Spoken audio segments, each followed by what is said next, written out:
है the news post. वक्त तो चले खबरों में तेजी से अपडेट करने का, लेकिन इससे पहले अगर नहीं किया है आपने द न्यूज पोस्ट को सब्सक्राइब, तो सबसे पहले चैनल को सब्सक्राइब करें, बेल आइकन पर क्लिक करना ना भूलें, क्योंकि इससे मिलती रहेगी आपको तमाम अपडेट। तो चलिए बिना वक्त जाया किए शुरू करते हैं आज की बुलेटिन की। झारखंड के पूर्व मुख्य सचिव भारतीय प्रशासनिक सेवा के सीनियर अधिकारी एल ख्यांते झारखंड लोक सेवा आयोग के नए अध्यक्ष होंगे। इसकी अधिसूचना शाम जारी कर दी जाएगी। झारखंड के गवर्नर संतोष गंगवार ने राज्य सरकार के प्रस्ताव पर तत्काल फैसला लेते हुए यह आदेश जारी कर दिया है। इस मामले में गवर्नर की ओर से यह टिप्पणी की गई है कि एल ख्यांते के जेपीएससी के अध्यक्ष बनाए जाने से राज्य में नियुक्ति प्रक्रिया तेज होगी और आयोग द्वारा सभी परीक्षाओं का संचालन सही तरीके से हो सकेगा। आज प्रोजेक्ट भवन धुर्वा रांची के द्वितीय तल में सभागार में मुख्यमंत्री हेमंत सोरेन राज्य के 28,945 सरकारी प्राथमिक शिक्षकों को टैबलेट वितरण करेंगे। साथ ही सभी शिक्षकों को प्रतिवर्ष 50 घंटे के प्रशिक्षण और स्कूल रिपोर्ट कार्ड का शुभारंभ होगा। मुख्यमंत्री मैया सम्मान योजना चर्चा में है। चर्चा की वजह है छठी और 7वीं किस्त का खाते में न पहुंचना। ऐसे में विधानसभा के बजट सत्र के दौरान विपक्ष इसे मुद्दा बनाकर सरकार को घेरने की कोशिश कर रही है और पूछ रही है कि 18 से 50 साल की विकलांग महिला को 1,000 और 18 से 50 साल की स्वस्थ महिला को 2,500 रुपए दिया जा रहा है। यह कहाँ का इंसाफ है? योजना की राशि देने के चक्कर में सभी विभाग के काम बंद हो गए हैं। इस पर जवाब देते हुए कांग्रेस के विधायक राजेश कश्यप ने विपक्ष के सवालों पर कहा कि जो लोग जनता को बेवकूफ बनाने के लिए गो दीदी योजना लेकर चुनाव के समय आए थे, फॉर्म भरवा रहे थे, उसका क्या हुआ? एक तरह से और संवैधानिक तरीके से चुनाव में प्रोपेगेंडा फैलाया गया। सभी से फॉर्म भरवा कर कहा गया कि 2,500 रुपए देंगे, जबकि ऐसा कोई स्कीम नहीं थी। हमारी सरकार ने मैया को 2,500 रुपए देने का वादा किया तो सरकार बनते उसे पूरा भी किया।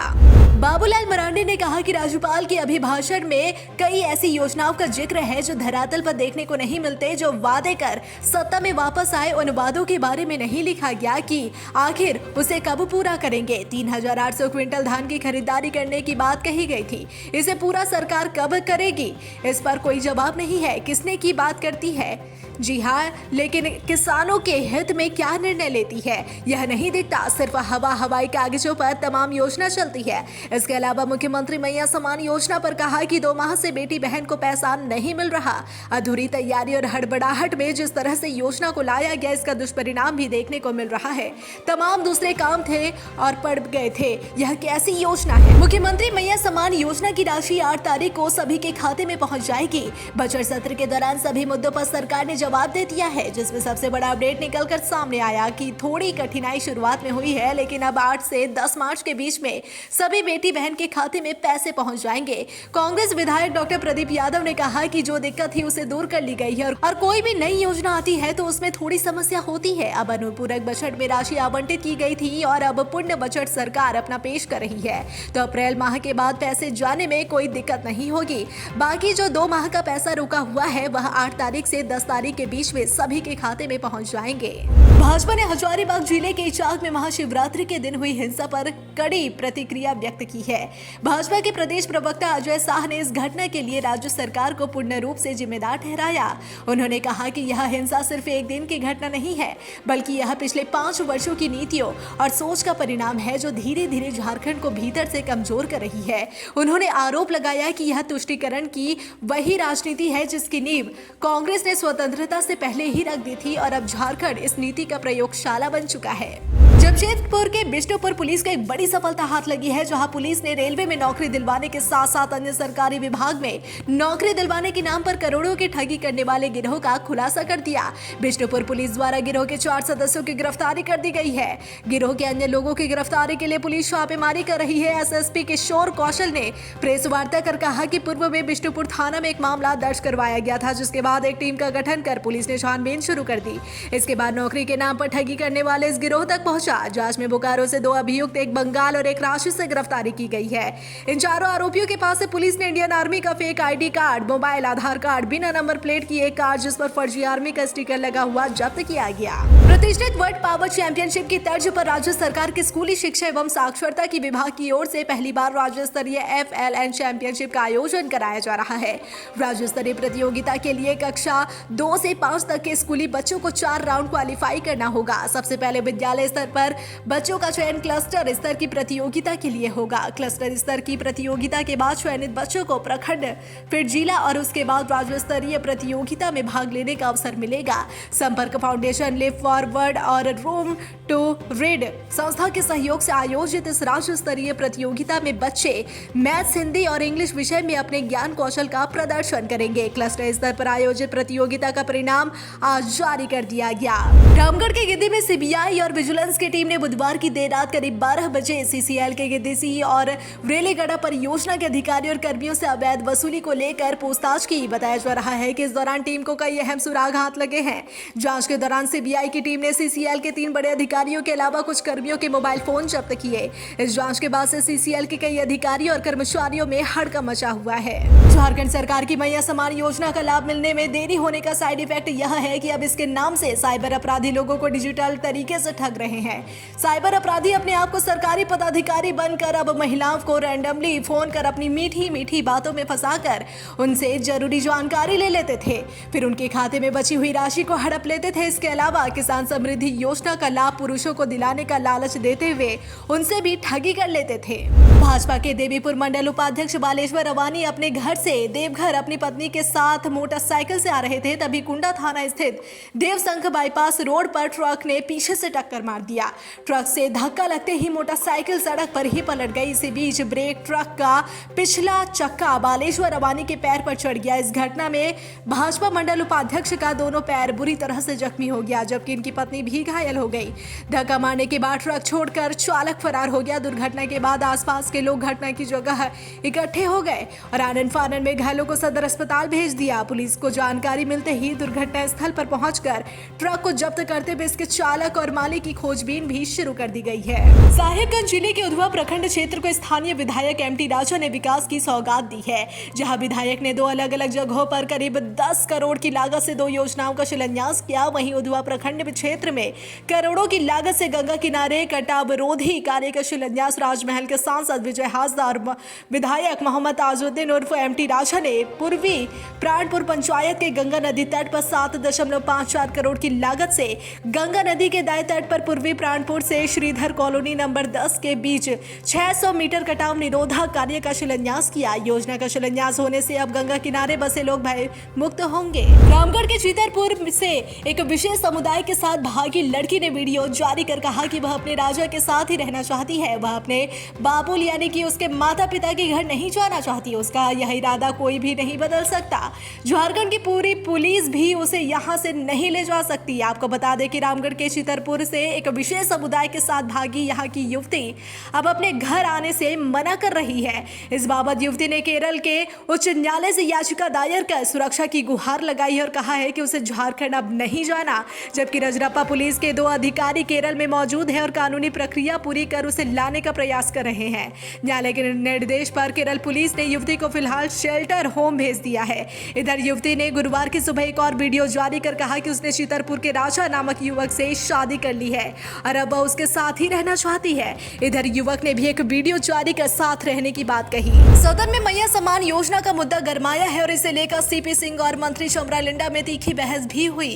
सीपी सिंह ने मैया योजना के भुगतान नहीं होने का मुद्दा उठाया। इसके साथ ही कहा कि वर्तमान में दिव्यांग विधवा महिलाओं को मात्र 1000 रुपए की राशि मिल रही है, जबकि अन्य पात्र महिलाओं को 2500 यानी कि 2500 रुपए मिल रहे हैं। उन्होंने यह भी तर्क दिया कि यदि कोई महिला कम आयु में विधवा हो जाती है तो उसे भी 2500 रुपए की राशि मिलनी चाहिए, क्योंकि उसकी स्थिति भी अन्य पात्र महिलाओं जैसी ही है।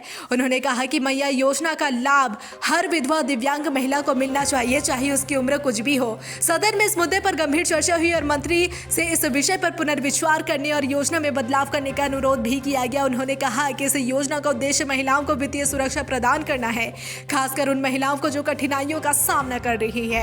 हजारीबाग जिले के चाक प्रखंड स्थित डुमरौन गांव गुरुवार की सुबह से ही पुलिस छावनी में तब्दील कर दिया गया है। कई वरीय अधिकारी इस गांव में सुबह से ही लगातार गश्त लगा रहे हैं। फिलहाल स्थिति अभी नियंत्रण में है। पुलिस ने इलाके में सर्च अभियान बढ़ा दिया है।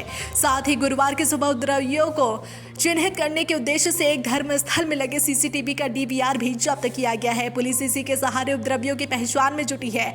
पुलिस का दावा है कि जल्द ही दंगा फैलाने वाले उपद्रवियों की पहचान हो जाएगी। आपको बता दें कि चाक प्रखंड के डुमरौन गांव के न्यू सनातनी हिंदुस्तान चौक पर लाउड स्पीकर बांधने को लेकर दो पक्षों के बीच पत्थरबाजी और आगजनी और हिंसक झड़प हो गई थी। पत्नी की हत्या के मामले में रांची के होटवार जेल में बंद सिकंदर अंसारी नामक कैदी ने फांसी लगा ली। बाद में उसे रिम्स लाया गया, जहां इलाज के दौरान उसकी मौत हो गई। बताया जा रहा है कि वह वर्ष 2017 से जेल में बंद था। सिकंदर अंसारी पर अपनी पत्नी की हत्या का केस चल रहा है। इसी मामले में उसे सजा हुई थी। वह काके थाना क्षेत्र के हुसिर गांव का रहने वाला था। इधर रांची के होटवार जेल में कैदी की ओर से आत्महत्या का प्रयास किए जाने के बाद व्यवस्था पर एक बार फिर से सवाल उठने लगे हैं। हमारे सरदार को कोर्ट में पेश करो, नहीं तो ईंट से ईंट बजा देंगे। कुछ इसी तरह की चेतावनी टीपीसी संगठन के चतरा पलामू सीमांत जोनल कमेटी के प्लाटून कमांडर सह प्रवक्ता मंजीत ने पुलिस को दी है। कमेटी की ओर से प्रेस बयान जारी कर कहा गया कि अगर पुलिस टीपीसी संगठन के रीजनल कमांडर आक्रमण जी उर्फ अरविंद गजू उर्फ राम विनायक सिंह भोक्ता उर्फ केजरीवाल को 24 घंटे के अंदर न्यायालय के समक्ष पेश नहीं करती है तो जिले में आवागमन बाधित कर दिया जाएगा। साथ ही जिले के आसपास हो रहे विकास के काम को आग के हवाले कर दिया जाएगा। मंजीत ने कहा कि चतरा पुलिस द्वारा 5 दिन पहले 3 लोगों को पकड़ा गया। पुलिस लगातार टॉर्चर कर रही है। यदि चतरा पुलिस 24 घंटे के अंदर न्यायालय के समक्ष आक्रमण गंजू और उसकी पत्नी को पेश नहीं करती तो इसका परिणाम बुरा होगा। प्रेस बयान में कहा गया कि झारखंड में कदम रखने की जगह तक नहीं थी। आज टीपीसी संगठन की देन है कि हर ओर यहाँ की पुलिस घूम रही है। आपको बता दें कि कुंभ स्नान कर लौटने के दौरान पुलिस ने टीपीसी उग्रवादी संगठन के सेकंड टॉप कमांडर आक्रमण गंजू को गिरफ्तार कर लिया था। साथ ही उसकी पत्नी को भी पुलिस की ओर से गिरफ्तार किया गया। पवित्र द्वादश ज्योतिर्लिंगों में से एक देवघर स्थित बाबा बैद्यनाथ का इतिहास सबसे अलग है। जिस स्थान पर माता सती का हृदय गिरा था उसी स्थान पर बाबा बैद्यनाथ को विराजमान किया गया है।